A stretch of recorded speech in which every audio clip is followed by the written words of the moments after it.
कल शाम को मिली थी कि गांव खेड़ी सालवा, थाना डांगियावास, जिला जोधपुर, पूर्व जोधपुर कमिश्नरेट में एक फायरिंग करके मर्डर किया गया है, जिस पर तुरंत सीपी सर के निर्देशानुसार मौके पर मैं स्वयं पहुंची और पूरी हमारी टीम पहुंची। एफएसएल, डॉग स्क्वाड और जो एमओबी टीम को बुलाया गया। पता चला कि अनिल लेगा नामक युवक का फायर आर्म्स के माध्यम से कनपट्टी पर फायर करके और उसका मर्डर कर दिया गया था गांव में। तुरंत जो टीम्स गठित की गई, एफआईआर ली गई। एफआईआर में 2 आरोपी नामजद किए गए। पूरे रात भर के प्रयास के बाद आज हम सुबह उनको डिटेन करने में कामयाब हुए। जो आरोपी हैं और जो मृतक है, इनके परिवार में पिछले कई वर्षों से आपसी रंजिश चल रही थी। आज से करीबन 40-50 वर्ष पूर्व मृतक अनिल लेगा के परिवार में दादाजी का मर्डर हुआ था, जिसमें जो आरोपी हैं उनके पिताजी थानाराम, उनके दादाजी थानाराम आरोपी थे। 15 अगस्त 2018 को अनिल लेगा द्वारा थानाराम की फायर करके उनका मर्डर कर दिया गया था। अब ये जो थानाराम के मर्डर में जितने आरोपी थे, काफी अरसे से ये बाहर थे बेल पर। कल किसी युवा साथी का कोई शादी का समारोह के खाने में अनिल लेगा और उसके दोस्त आए हुए थे, तो मौका पाते ही थानाराम के पोते उन्होंने गांव के बाहर तिराहे पर, जहां पर इनकी गाड़ियां रुकी हुई थी, वहां पर मौका देखते ही फायर किया, जो कि सीधा अनिल लेगा की कनपट्टी पे लगा, जिससे उसकी मृत्यु हो गई।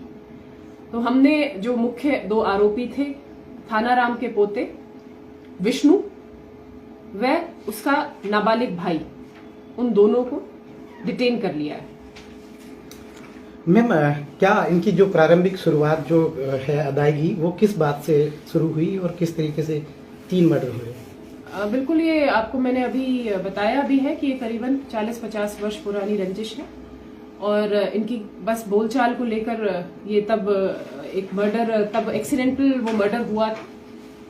सिर पे लाठी लगने की वजह से अनिल लेगा के जो दादाजी, उनका मर्डर हुआ था।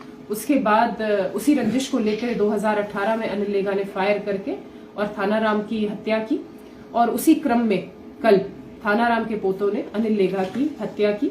अनिल लेगा की आपराधिक पृष्ठभूमि रही है, उसके विरुद्ध विभिन्न थानों में जोधपुर ग्रामीण में करीबन 9 मुकदमे दर्ज हैं, जिसमें कि 302, 3 मुकदमे 307 के और एनडीपीएस के मामले भी। ये थानाराम के पोते भी आपराधिक रिकॉर्ड है इनका? नहीं, उनका कोई आपराधिक रिकॉर्ड नहीं। मैडम, लाठी से शुरू हुई बात अब बंदूक तक आ गई है। क्या लगता है कि जेल के अंदर परिवारजनों को या जो मुलजिम है उनको कोई ऐसी एजुकेशन दी गई, जेल में सुधार के लिए भेजा जाता है? क्या सुधार की कोई कार्रवाई हुई है? आगे पुलिस कोई कार्रवाई करेगी इस विषय में?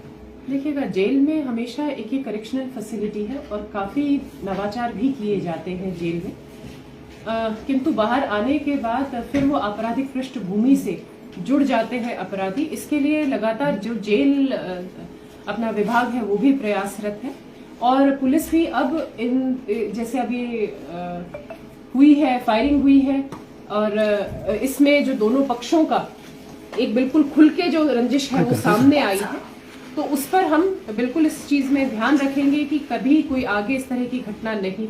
अधिकाधिक जो इसमें कार्रवाई होगी, दबिश दी जाएंगी सभी जगह पे, ताकि जो अवैध हथियार है उन पर हम कार्रवाई कर सके। और अगर कोई इस तरह का लगातार जो हमारी प्रेजेंस है गांव में, बीट कांस्टेबल, बीट प्रभारी के माध्यम से जरूर हो।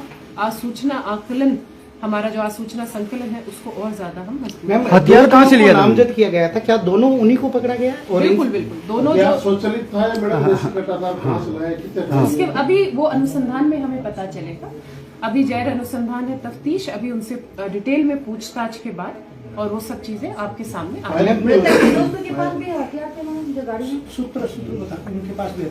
आ देखिएगा। हमें अभी मौके से हमें एफएसएल टीम से 4 खाली केस प्राप्त हुए हैं और अभी एफएसएल पूरी डिटेल, क्योंकि खुला और गांव का जो है खेत आसपास है रोड के, तो भी पूरी डिटेल और सर्च कर रही है।